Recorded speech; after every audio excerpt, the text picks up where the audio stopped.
Alright, just gonna see. Alright, for live chats and stuff. Okay, so this is basically a video about another video about narcissistic collapse. Okay, collapse narcissist. Okay, someone in the chat seems to want to ask about it, so I'm going to share some of my experiences regarding why I why narcissists might experience collapse and why I choose to do it on myself. Okay, so basically, when we talk about a collapsed narcissist, we're talking about a narcissist whose psychological defenses has broken down. Meaning here, at least to my experience, my narcissism will fragment. Okay, so exposing my core, so to speak, okay, my wound, and what in effect you will get is depressed narcissist, something like that. Okay, so but more importantly, without the defenses of the narcissism as a defense, just for that brief period of time, the narcissist is gone. So what you have is basically the more or less the real person, right? Now, without the narcissistic defenses,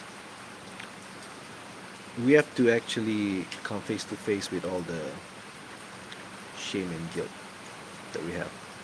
All the shame and guilt, all the insecurities, you name it, the whole thing. So it's kind of like a really sucky place. Okay, so I mentioned before here, a narcissistic injury feels like knife cuts. Could be just me, could be a narcissist, but you can't deny the fact that causing people like with my condition an injury cause us to react in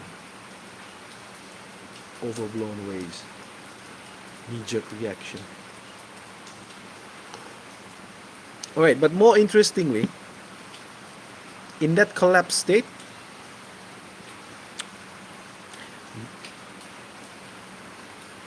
at least for me, I'm not sure about other narcissists, at least for me, there's this small gap where I can actually, perhaps the correct word is to reprogram myself, or at the very least make a decision on how I want to proceed. Okay, bear in mind, sooner or later, due to various situations, the narcissism will return. Okay, uh, primarily for me, it'll return because when I'm in my depressed state, obviously I will be receiving a lot of attention from my family members, from my loved ones, and eventually the narcissist will return. So theoretically, if I I'm left alone, then eventually I will, I don't know, have suicidal ideation. I have no idea what would happen in that kind of situation. But the narcissist will return. Now, like I said, there's a small gap where I'm able to make a decision to reprogram myself. Okay?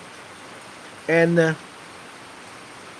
you could say the choice is either to get better at being a narcissist, meaning here I'll try to find ways to avoid getting the injury again, to be more effective to be more aware of what I do. Okay, cats here. For some reason, cats love me. Or this from Sam Vaknin, right? I've never experienced it myself, but apparently, I can choose to actually become an adult. To individuate. Yeah, well, the term that he uses is that, okay, basically choose to be an adult, which I would conclude that I will develop empathy or whatever, or whatever that entails. Okay, so all right, so it got me thinking. Got me thinking. Right? Got me thinking. Which path should I choose? Which path should I choose?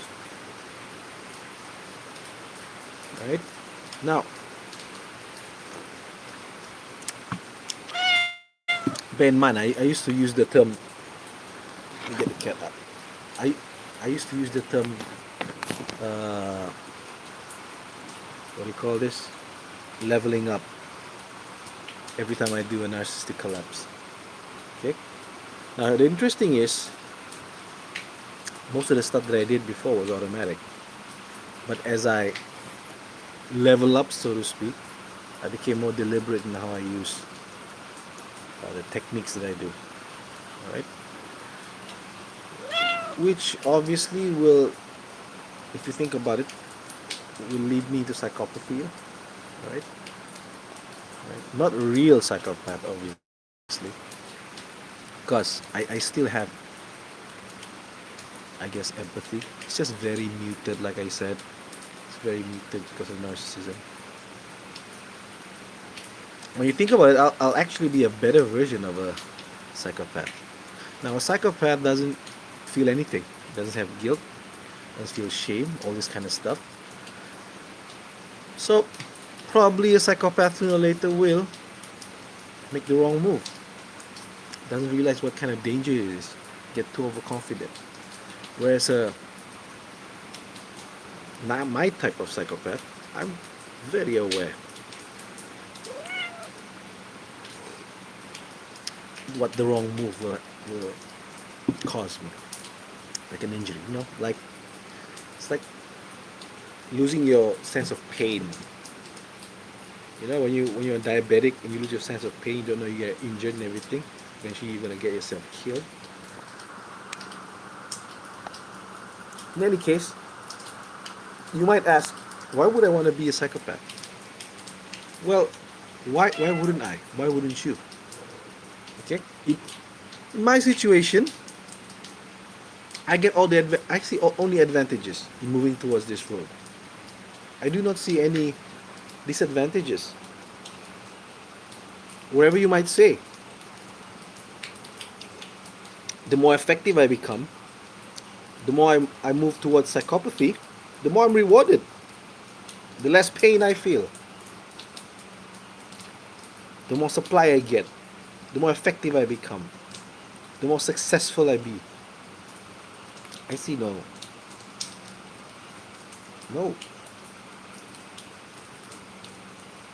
cons in that. I see only benefits. So, do you blame me if I go towards that? I mean, think about it. I see no evidence that if I choose the path of being a so-called empath, all right, an empathic person, in this world, I see no benefits of becoming that.